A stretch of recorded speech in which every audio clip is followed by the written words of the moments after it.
My name is Lenny Foster. I'm a Kia'ani, born for Tsatlani. My Ch's are Topahe and my Nollies are Inagahni.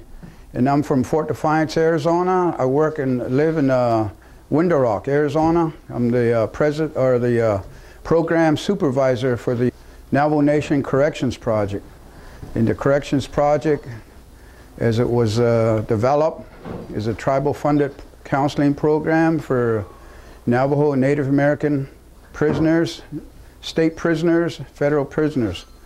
And I travel to 96 facilities throughout the United States. I have over 2,000 clients and patients that I visit and provide counseling, spiritual counseling, visitation, death row inmates, maximum security, medium security in the camp. So that's the work that I do for the Navajo Nation. And religious freedom for Native prisons is a big issue in Indian country today. Majority of our Native people are incarcerated because of alcohol and drugs. So that's a big issue that we have to confront as tribal leaders, as spiritual leaders. And one of the ways that's been most effective is through the spiritual counseling. The Sweat Lodge is perhaps one of the most effective and successful program. And I've been doing this for 32 years now. And it's been very stressful, it's hard work, traveling. And one of my more well-known friend and clients, patient, is Leonard Peltier, who's been incarcerated for 38 years.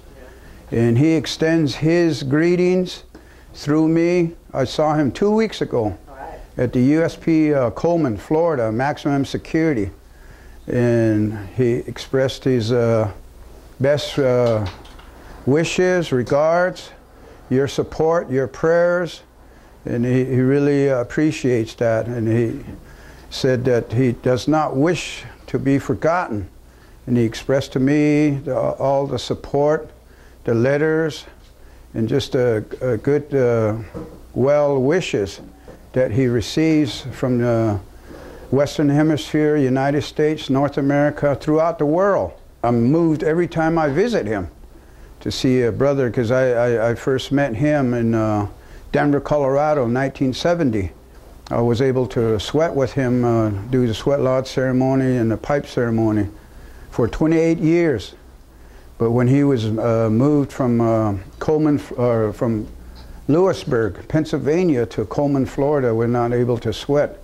The associate warden at the USP Coleman said that we're friends, and friends are not allowed to meet and do sweat lodge ceremonies. And I asked him, what are you talking about? How can I not be a friend to him? I've known him for inside Leavenworth and Lewisburg and Coleman for 28 years. How can I not be his friend?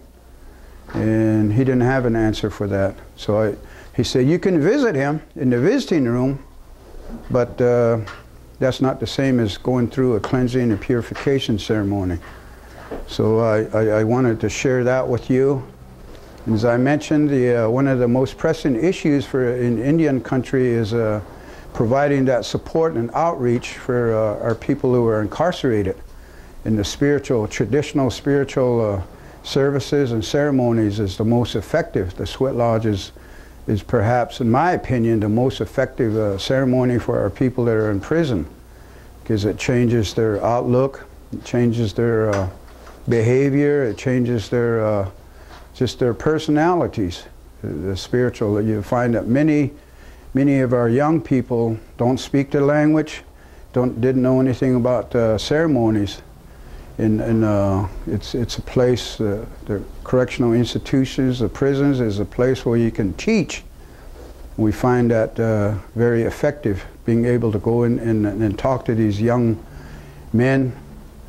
And sometimes I'm able to visit female inmates at the women's prison in Arizona and California and New Mexico. But that's one thing we need to impress upon the Indian communities to recruit more native spiritual leaders that are women to go in and teach the women about the ceremonies, and a lot of them request a sweat lodge ceremony. So that's something I got to reach out to Indian country and get the different tribes to respond to that request. And one of the places is the National Congress of American Indians. They represent over 565 Indian nations. So we need to get them involved. And they've been involved in different issues. And let me have a chair. I can't stand a long time. My leg, I'm almost standing here. So anyway, that's what I would like to share with you, that the spirituality is perhaps the most effective endeavor or tool to reach our people, to bring about changes in their behavior, their attitude, their mind, the colonization of the mind, the psychological warfare, the spiritual warfare that exists from the churches, from Christianity. They want our people to cut their hair, burn their medicine bundles, and not participate in sweat lodge ceremonies. And it's a real struggle, because these chaplains are paid to provide information and counseling, but they prefer individuals to convert to Christianity.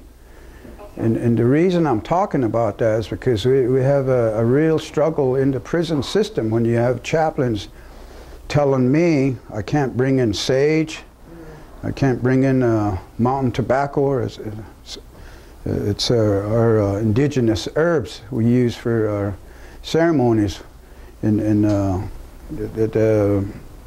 Federal Bureau of Prison has a new policy throughout this country in their system: no tobacco.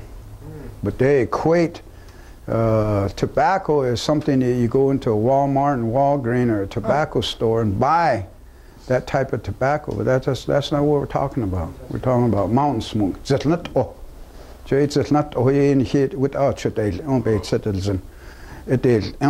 And we want to continue that way of practice, to use our ancient ceremonial practice using the herbs. Mountain tobacco is one of those. Sage is another one. These grow wild. We go out and make offering and cultivate them and harvest them and take it into the facilities. So it's been difficult to impress upon the wardens, the administrators. We've had to even take these issues to the Federal Bureau of Prison in Washington, D.C., and sit down with the chaplains and the director of the Federal Bureau of Prison and discuss and make recommendations how we can amend the policies. So that's a real effort. And myself, on a personal level, I've taken these issues to the United Nations, right down the street here, and provide this information, what they call interventions. And it's a process that allows us to express our dissatisfaction with the institutions. It could be sacred sites, sacred lands. With us, it's the prison system, United States prison system. So it's been a real struggle for the advocacy for 32 years that I've been involved in this. Someone asked me, how long have you been involved with this? I've been involved since 1981. When I built the first sweat lodge in the Arizona State Prison in Florence, Arizona. And then I proceeded to go into New Mexico and Santa Fe, Canyon City in Colorado, and Draper, Utah, the Federal Bureau of Prison. Safford, Arizona, La Tuna, El Paso, Texas, Tucson, Phoenix, El Reno, Inglewood, Colorado, Leavenworth, Kansas. So I've made the rounds. And it's been a difficult process. It's been a very difficult experience. And along the way, you know, Leonard Peltier was arrested and incarcerated beginning in 1977. And I started visiting him in Leavenworth, Kansas in 1985. and I've been visiting him for 28 years, every year. When he was at Leavenworth, I used to visit him 2 or 3 times a year. Then he was moved to Lewisburg, Pennsylvania. And these are all maximum security now. They're maximum security. And I've had to work with the chaplains and the wardens, and they make it difficult. There's some the chaplain at Leavenworth, Kansas didn't like me. He made it difficult for Archie Fire, who was another spiritual advisor, and myself, and you know, to come in and do the sweating. And Leonard is a traditional person, so he utilizes a sweat lodge.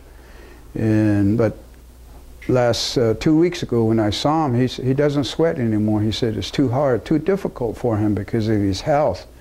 He's not in the best of health. Diabetes has taken a toll on him. And he said it's hard for him to do sweat and sit through 4 rounds. And you know, that's a sweat lodge is where you heat up the rocks, and you bring in the rocks inside the structure, and it's covered with blankets and canvas, and you bring in a bucket of water and you sing and pray. I use a sage, it's like a switch, and I dip that in the bucket and pour it on the water or put it on the rocks, and it creates a steam that's very medicinal, and it's good for your sweating profusely. It affects your mind, your thinking, and prayer, singing songs, and I'd like to sing a song on that for my brother Leonard Peltier at this time.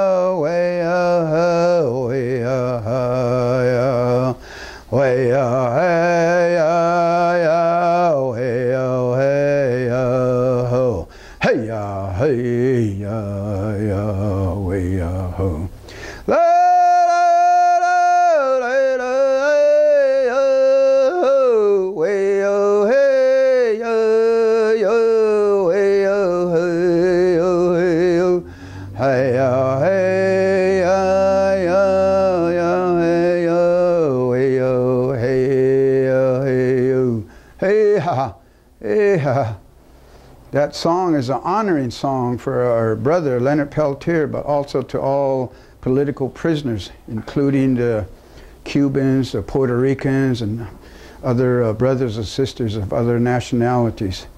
And a couple months ago, I had the opportunity to visit the Federal Correctional Institution in Safford, Arizona, and I visited with let's see, what was it, Fernando Gonzalez, the Cuban 5. He came to the sweat lodge ceremony. Fernando Gonzalez. He's a free man now, though. I think he went back to Havana, Cuba. Yes, he did. Yeah.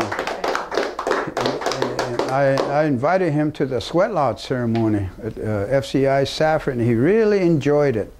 He really enjoyed it. So he took that experience with him, and he said he would remember it the rest of his life.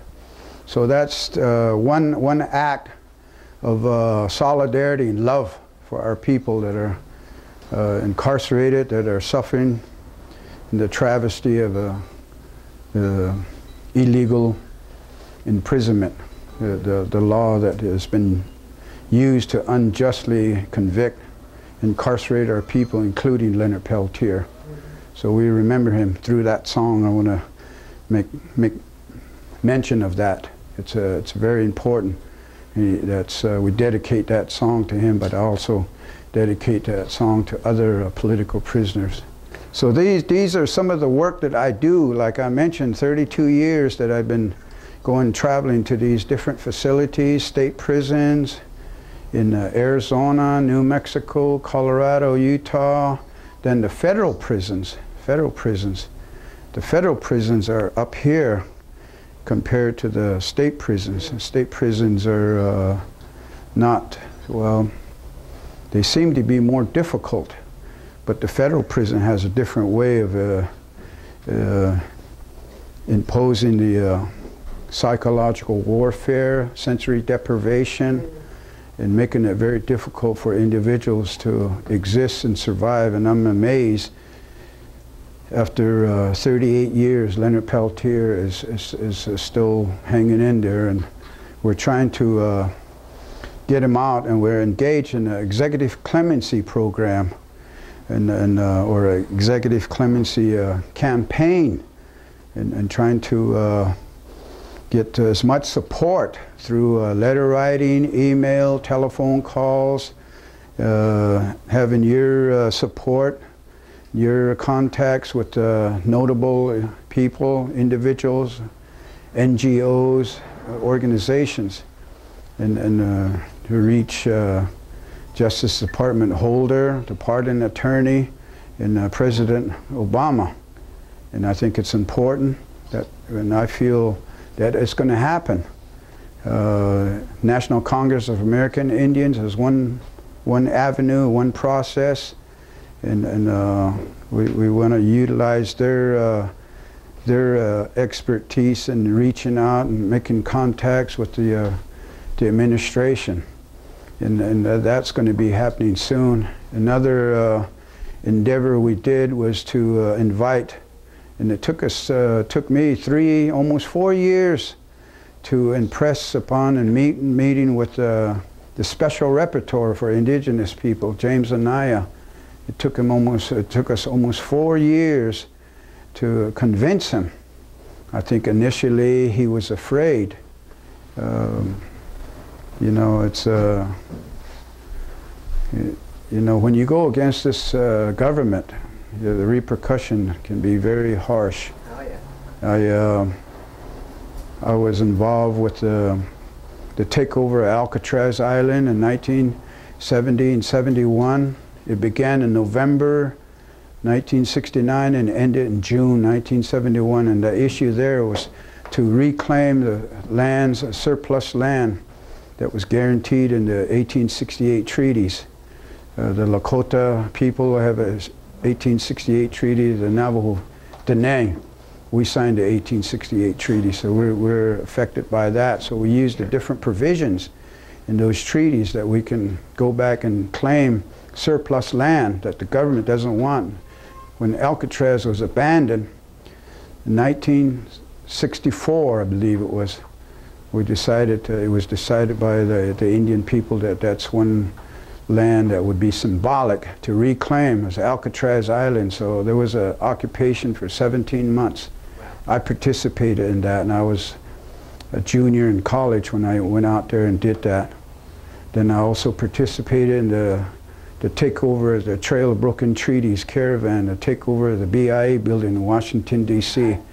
And that was very significant and historic. Never in the history of civil unrest in this country has there been a government building that was taken over, the American Indian movement. We occupied the BIA building for about 8 days and forced the United States government to start looking at treaty rights. Then in 1973, February, I participated 71 days, the occupation of Wounded Knee. And that whole struggle there was fighting against the corrupt government policies, and the need and request was for the enforcement and compliance of the treaty rights. So it became a treaty right struggle. And Wounded Knee was very significant for Indian people, especially those that were inside the knee, because we had constant firefights. We lost two individuals who were shot, Frank Clearwater and Buddy Lamont. And I was there both times, spent the whole 71 days there. And that was one experience that changed my life forever. And I know it changed a lot of Indian people's lives who participated in that.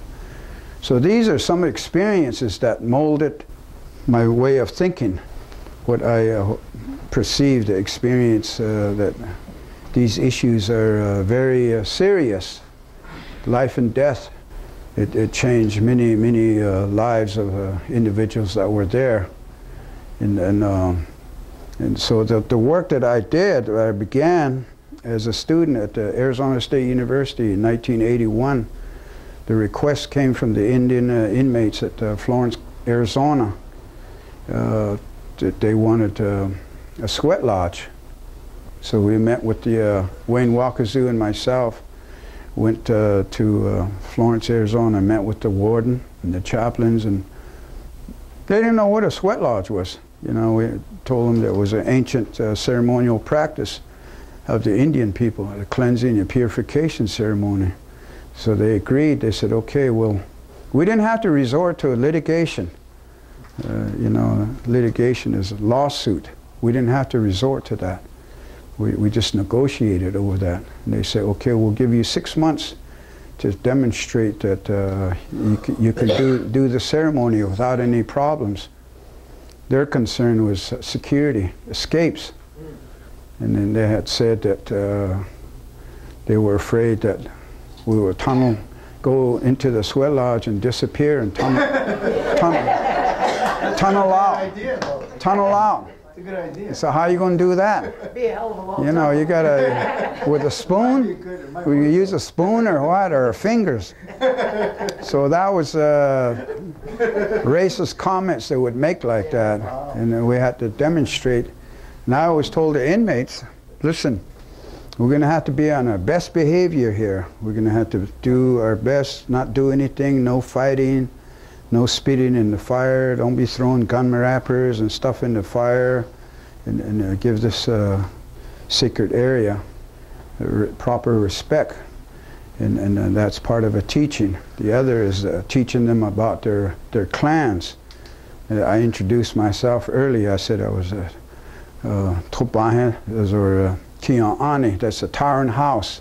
Taran house. And that's my mother, my grandmother. And my father was Setlani, Mountain Cove. And my grandparents on my mother's side is Tupahe, River Edge. Tupahe, say that. Tupahe. Tupahe, it's River Edge. And then my paternal grandparents on my father's side is Nagahni, one who walks around, or nomads. We moved from place to place. So that's how they were named. So that's 4 clans. So that's part of a teaching. We get a talking circle, you talk to them about your clans, you introduce yourself, you break down all of that hostility, the animosity. A lot of these guys are very angry. They're very angry, young men. Very angry, very bitter, and they're upset with their parents and grandparents. A lot of them, I would say, why are you so mad? Why are you so angry? And they blame their parents, their grandparents. They even blame the tribe, the Indian Nation, for not providing them with the opportunities to learn, to speak the language, to learn about their culture. So it's a real process. It's a big responsibility for us as spiritual leaders, as tribal leaders, to reach out and teach that. And we just don't go in there and hang out with it. It's a teaching. It's a teaching. So that's a big responsibility. It's an obligation that we undertake as spiritual leaders. So that was something that I learned quick, that we got to teach. And some of these individuals are maybe older than me at the time. And when I started doing this, I was in my late 20s. And now I'm 66 years old. So I'm considered an elder, so you got to act right, be the teacher.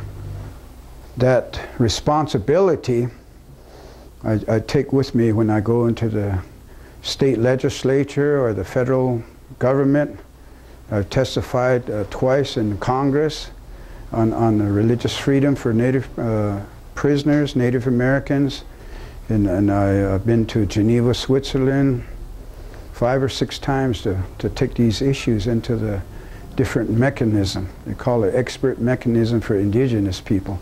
They provide you with an opportunity. See, all this began as a result of Wounded Knee, 1973. And a lot of people from all over the world came to Wounded Knee, wanted to support that struggle, support that effort. So that type of support on the international level made us realize that we have that type of international support. Why don't we take these issues? And the Lakota headsman told us to take these issues into the international arena.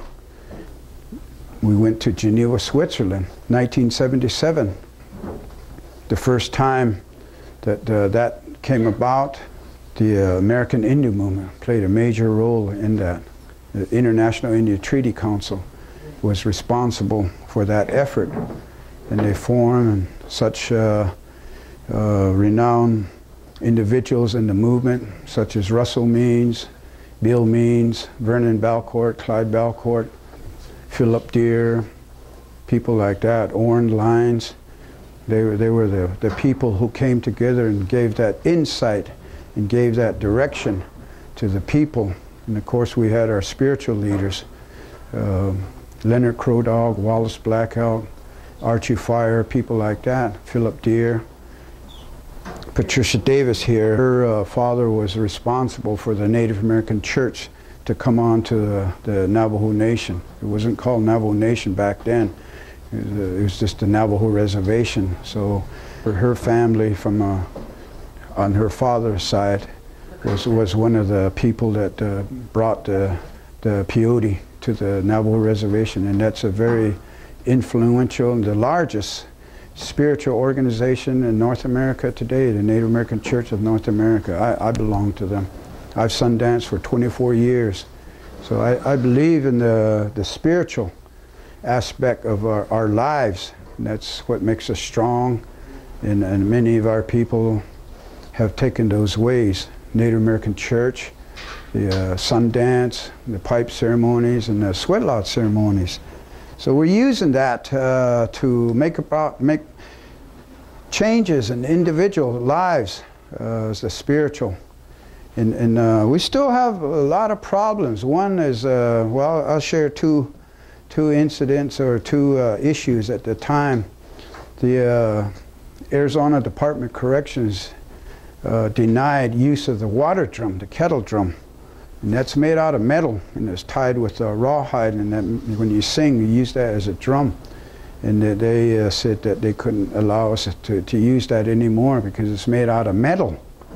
And again, they said that we'd take it inside the sweat lodge and break it up and use that as a tool, either as a weapon or as a tool, which of course was false.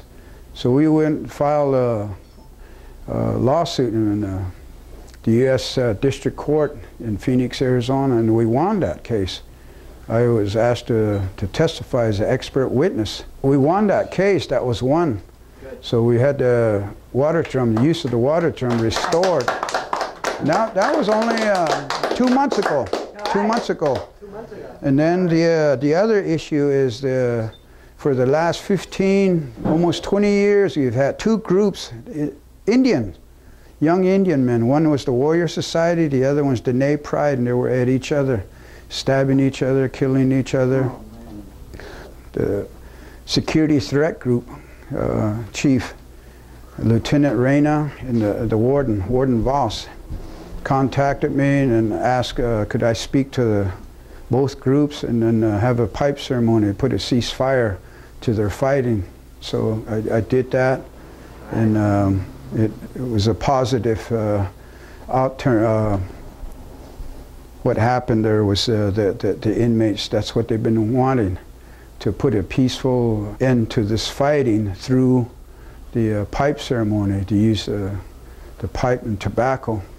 So this coming Thursday, I'll be going to Florence, Arizona again to do another pipe ceremony with the 26. They took all the leaders from each unit throughout the prison that were incarcerated, identified as a security threat to the institution. And I asked this one young Diné, I said, what'd you do? He told me that in the talking circle, he would express himself, he would talk out. So they get you, they target you if you're outspoken. Yeah. That's what they do. And then they take you off the yard and lock you up. Locked down 23 hours a day, 7 days a week, with very little movement. That's, like I said, psychological warfare, spiritual warfare, sensory deprivation. They isolate you. A person can get crazy in there. And so I made it my responsibility, my duty, to go in and advocate for them and get them all out, smoke the pipe. I took a smudge stick, like the kind you have, and a feather, smudged them all, prayed with them. We use water also. You dip the feather in the water. So I put it on them, and then after that I loaded the pipe, sang a song, and then we smoked the pipe. Each one of them. There was 26 of them all together. And then the warden called me and he said, there's such a change in them. What did you do? You know, he was astounded by that pipe ceremony. So it's very powerful. They allow us to do that. And I've told the wardens or chaplains on occasion, if you really want to pacify these Indian boys, you don't want them fighting anymore, let them have their sweat lodge ceremony. Let them have their cleansing, purification. Then you won't have any more fighting, because it drains all their anger, their fight.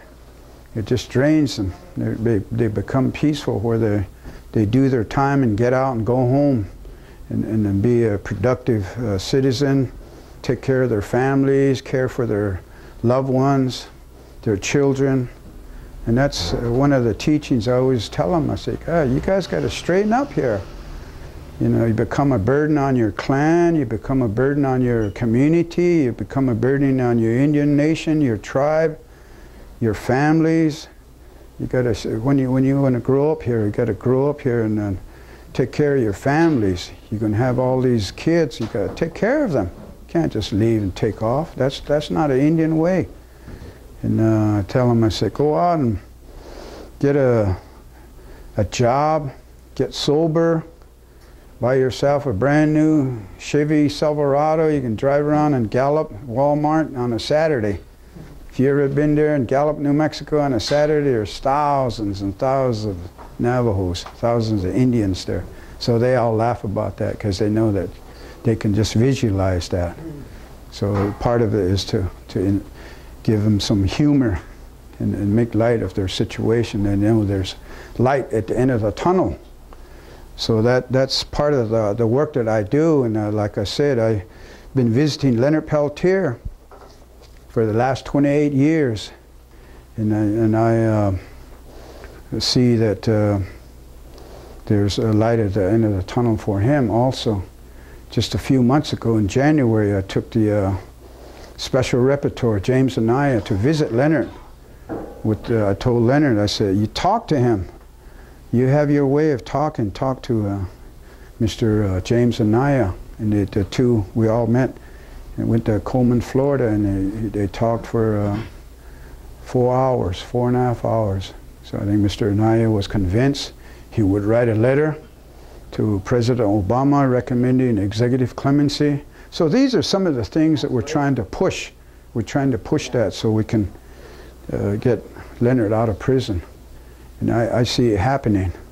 And of course we had our peyote ceremonies. We used that main smoke in the morning, ask for the tobacco, roll smoke, pray about it, put cedar down. And I told Leonard about that too, and I said, you know, you got to believe in that. Believe in it and observe these ways. It'll get you out. But sometimes his spirituality is tested, like we're tested at times. You just got to have faith. Now, one of the teachings in the north direction is tsahat-zin. That means your faith and your belief. And in Sikh case, that's the eastern direction, our thinking. To the south direction is our inna, or nahata, our planning. Then the west direction is inna, and then the north direction is tsahat-zin, our faith. So we share these teachings in these directions, the east, the south, the west, the north, and that's part of what we have our ceremonies. So there's real teaching going on in the prisons. They just think we just congregate for the fun of it, but it's not that way. We're going to give something, some hope, some love, and some solidarity. Like I said to the gentleman from the Cuban, our heart opens to you with your hospitality, and we share the love and the solidarity with your struggle to invite individuals, Puerto Ricans or Cubans, Chicanos, and different nationalities to participate in our ceremonies, smoke the pipe with us. And that makes us whole as a human family. That's us, that's you, that's all of us, because we all have 5 fingers in the word for that in my language. Is a human being. And so that's part of the teaching that we give to enlighten individuals. So the struggle continues. This effort to create a peace treaty, a ceasefire among the brothers to quit shanking each other, killing each other. And even the warden, they recognize it, security threat group recognize it. It began in California, and now it's in Arizona, so other places it will eventually reach these prisons. And I think that's what the prison officials are afraid of. They don't want no unity. Yeah. They don't want no brotherhood. No. They rather have us fighting each other. Yeah. And so, you know, that's... And I think about it too, because I pray. I consider myself a spiritual, traditional believer. Know that at some point, perhaps, I'll get a visit from the FBI. I mean, that's happened twice in my lifetime. Just speaking out makes you an enemy. Yeah. But we just want them to honor our treaty rights, honor those contracts and agreements for with our people. Just honor the treaty rights, because sometimes they ask me, "What do you want? Why are you so you know, advocacy?" Santa Fe, New Mexico, I had one of the state legislatures ask me that. And I had Senator John McCain in the United States Congress ask that. He wanted to know what is it that we want. And he questioned the sweat lodge. He was asking, have you done any scientific studies? You know, he wants to know scientific study for a sweat lodge. What are the results? I said, no, we don't need no scientific study. We know it's right. It has sustained our people to deal with our problems through the years, and it's been here and it's going to continue here. This is when we were advocating for sweat lodges in the Federal Bureau of Prison system. So you get those kinds of questions. They're racist. Yeah. And so we got to continue. Like I said, the state representative, House of Representative from Las Cruces, New Mexico. He says, I don't know, all you Indians, you're always asking for these things. What makes you so special? I said, you want to know what makes us special? We have treaties with your people, with your government. That's what makes us special. There's no other group or nationality that has signed treaties with the United States government except the Indian people in this country. That's what makes us special. Just honor them, that's all. We're not asking for anything beyond that. Just honor our treaties. He didn't know how to answer that. And I think he thought he had me because he didn't think I could answer that question. I said, well, that's the way I feel. That's what makes us special. You know, and I've always told my kids when they were little, you guys are special. Indian people are special. I might be saying it with prejudice, but that's what I felt. There's no other, really, when you do your research, look at it, there's no other group of people that they sign treaties with. And that's what our struggle is all about. Indian people, American Indian Movement, International Indian Treaty Council. So creating peace and harmony with the different groups. Warrior Society and Diné Pride, they vowed to put down their weapons, that they would get along with each other and through the pipe ceremony. So that was a success there. and working towards executive clemency for Leonard Peltier. We want to get him out of prison, and we send our prayers, the song, and our gathering here, good prayers and good feelings, and we'll continue to work towards that so we can get him out, and have that in a couple years. He'll be a free man. I'll invite him to come here and talk to you himself. Hang out with him. Yeah, sure. And have a picture. Have your picture taken with him. Yeah, So I'll convey that to him. Thank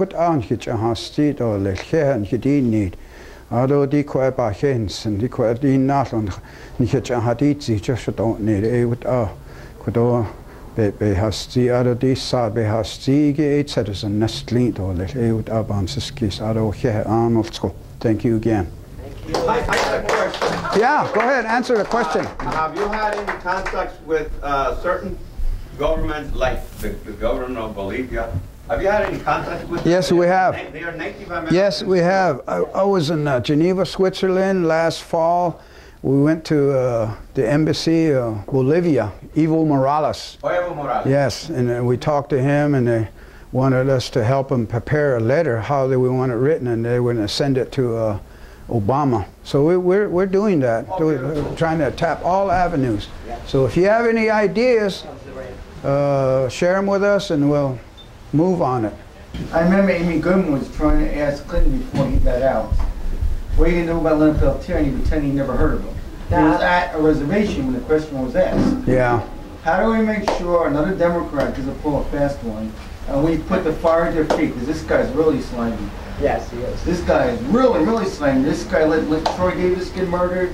He said nothing about Tookie Williams. He said nothing about Mumia Abu Jamal. Last time, didn't the FBI protest in front of the White House? Yeah. That's the first time it ever happened? Yes.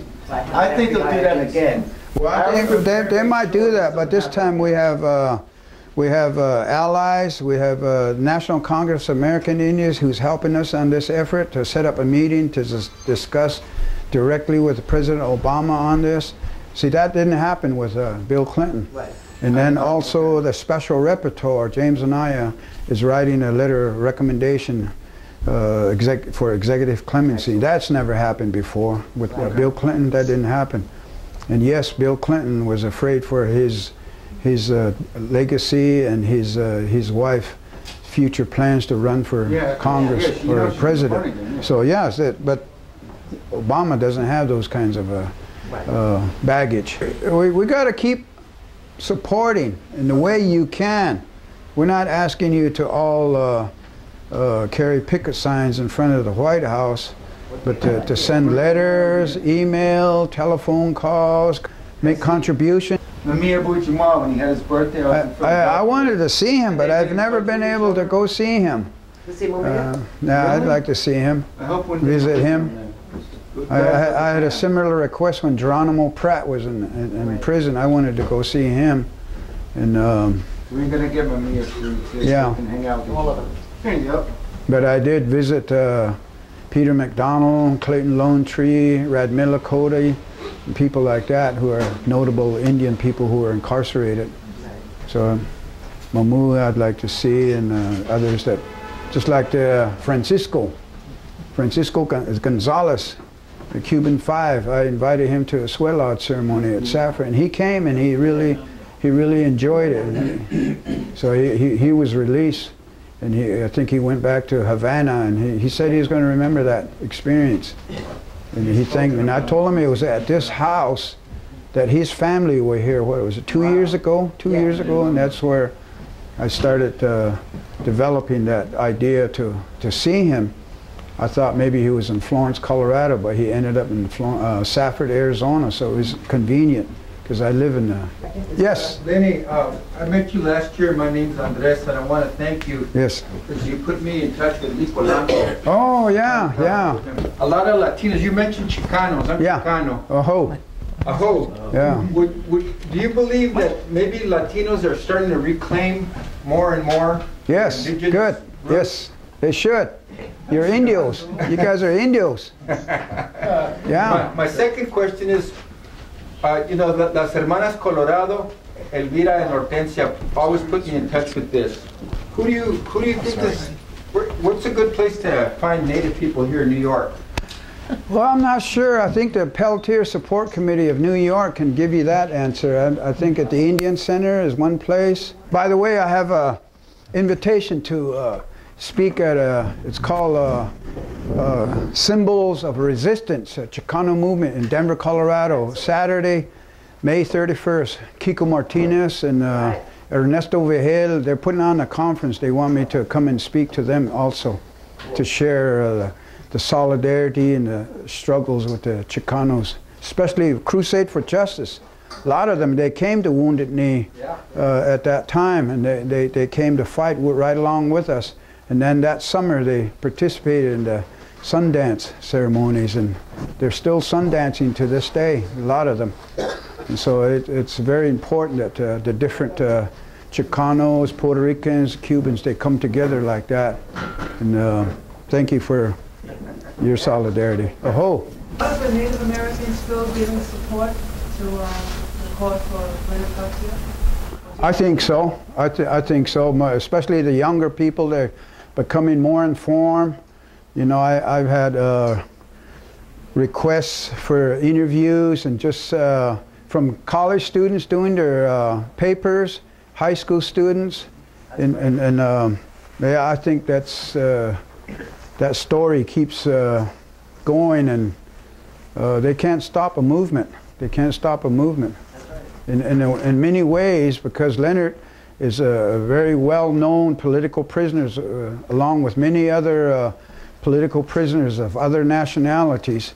We need to educate ourselves about that, and to continue to support them, the families. And I know that the Leonard Peltier Support Committee for New York City reaches out to different political prisoners, and they need to be applauded for that. And we need to continue to do that. And yes, I think Leonard Peltier has become very well known throughout this world.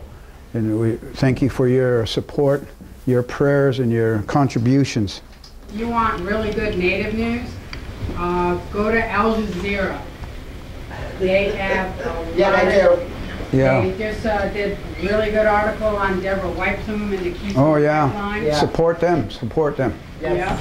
Yeah. And also on Al Jazeera, there is something happening in the Diné Nation between the tribal president. He has brought ties with Israel.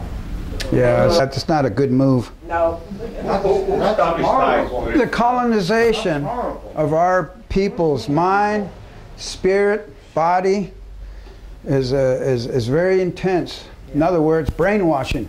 Yeah. We got our people supporting the racist cartoon characters of mascots, Washington Redskins, Cleveland Indians. We got tribal leaders supporting that and saying, I have nothing, there's nothing wrong with it. It's absurd. It's absurd. That's the colonization, brainwashing that's taken place. And then also some of the tribal governments, there's a lot of corruption. Council delegates are taking money, that using the tribal assets as their own piggy bank. And they don't want to be indicted for it or held accountable, pushing for indictments of individuals that have done that. And that's going on right now, not only in the Navajo Nation, but other tribal councils. It's just, they become corrupt. The colonization, imperialism, capitalism, it's very strong. It takes a hold of people's morals and ethics, and it's just, it's not good. We're fighting that. I'm glad you brought that up. Over here at the Permanent Forum, none of our leaders are over here. They should be over here advocating with the rest of us as tribal leaders, and they're not here. So there's still a lot of work to be done, a lot of efforts to decolonize people's mind, spirits, body. When I say body, obesity and diabetes and cancer. We got to recognize that that's a big problem. We got to make efforts to become a healthy healthy nation, wellness, and it's every day. It's every day. It's not just for 1 week, or it's got to be part of our lifestyle. My answer for that. Could you speak about Rio Puerco? I wanted to let you know that Sundiata Kohli and I communicate by email. Yeah. Oh yeah. Because he's in the federal prison still. He's in Cumberland, Maryland now. But he always remembers the time that you came and called him out for the sweat. Yeah. And so every time you're here, he always is sending his love. Allenwood. Yeah, when he was at Allenwood, he's always sending his love. He's always saying, oh, give Lenny my regard. Anytime Lenny is going anywhere in the feds, he will call us or email us. Do you have anybody in such a place?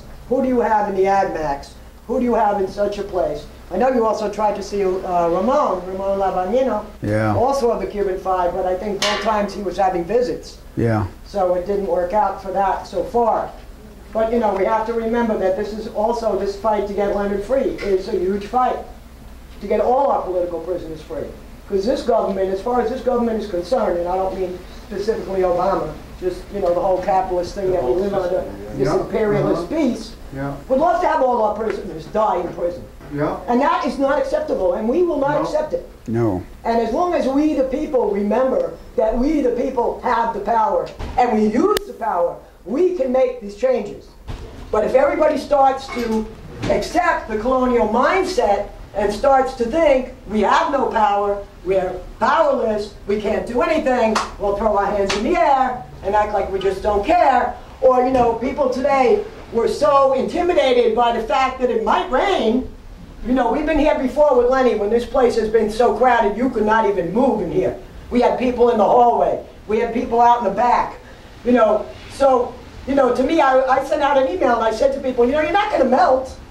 And, you know, also, think about somebody like Leonard, who's been in prison all these years, 38, 39 years. Don't you think Leonard Peltier would love to stand out in the rain and get wet? Yes. You know he would. The man likes a storm. So, you know, think about that. Think about sitting inside for all those years and years and years and years and staying strong. Because Leonard has stayed strong. Thanks also to Lenny, who's been his friend for all these years. But it's really imperative that we have letters for people to sign to Obama right there. Make sure you sign those letters. Do not leave here without signing a letter. Clemency letters. Clemency letters. You know, we have them right here. This is very important. People think, oh, what difference does it make? I had people tell me this all the time. So what is signing a petition going to do? Signing a petition can make a big difference. One of our political prisoners almost died last year, and if it weren't for a whole bunch of people picking up phones and signing petitions, he probably would have. All right? But we said, no, we will not accept it. You are not going to just negligently refuse people medical care. You know, and he got his needed medical care. So, you know, don't think that such a small thing, sometimes people are like, oh, you know, it's not going to make a difference. It makes a difference. We can save lives. I don't know how many Chilean people told me years and years ago, when we were doing exactly the same thing for the political prisoners in Chile, that I didn't even know, met them years later. Oh, you people, oh, you work with the Oak Ridge. Oh, right, you helped save our lives. That had a big impact on me as a young person. You know, so don't think that something as small as signing a petition is not worth doing. It's worth doing.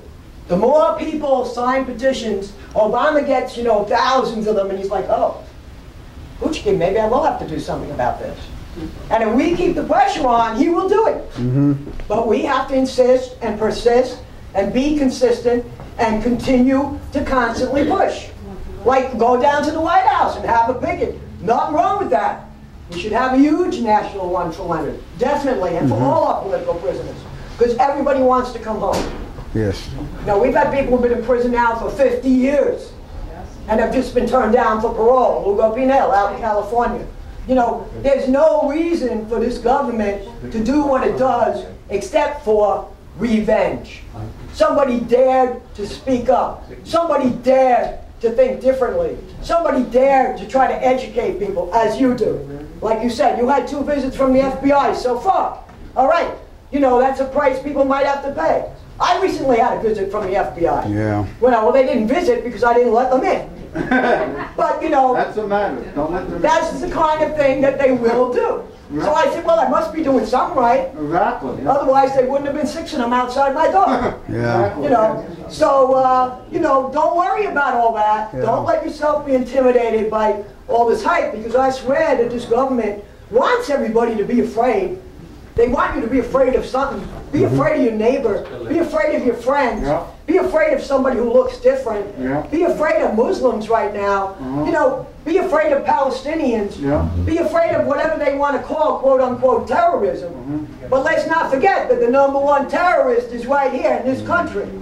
You know, they just arrested 4 people in Cuba and came from this country to do terrorist activities in Cuba. And we know that that goes on all the time. So if they want to talk about terrorism, let them start cleaning their own house first. Yeah.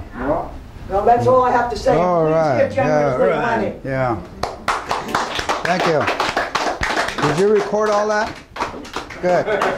Anybody want to take pictures? Let's do it right now. Yeah, Come on up here. I had a question. Yeah. Yeah. I had heard. There's still food, folks. Yeah. There's more food. Let's take some pictures. Go Woman has the ahead. floor. Woman has the floor. I had heard, I think on the news a few months ago, that, I'm not sure the format, but I think the executive order that Obama has signed to limit the court awards that any native tribe can get through legal action. Do you know anything about that? I think I heard about that, but I don't have the specifics of that. Yeah, and this happened after, you know, the Blackfeet Award. Cobalt. Which they were totally screwed. Yeah. Well, they constantly need to be challenged, and constantly need to be, our people need to be aware of that. Our tribal leaders have a responsibility, and they have an obligation to look out for the 7th generation, and to protect the air, the water, the resources, human rights, and that all falls into that responsibility.